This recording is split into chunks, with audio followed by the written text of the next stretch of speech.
Ang nangyari kay Rodrigo Roa Duterte ay parehas ng kay Marcos, na dinala sila sa malayo, pagbalik patay na,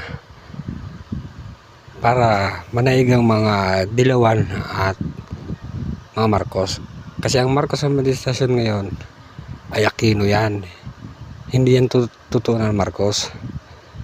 Kaya takot sila na masapawan sila ng mga Duterte. Kaya Duterte kasi malakas ngayon, kaya nanganganib ang mga senador ni Marcos, dahil alam nila talo na sila, dahil malakas pa rin ang anti-Duterte. Kaya yun lang masasabi ko, tignan ng mabuti ang sitwasyon at kalagahan ng mga Pilipino. Hindi po pwedeng politika lang ang laging nakikita. Tandaan niyo yan. Ang paalala ko lang sa inyo palagi, tignan na mabuti ang tama at mali. Salamat.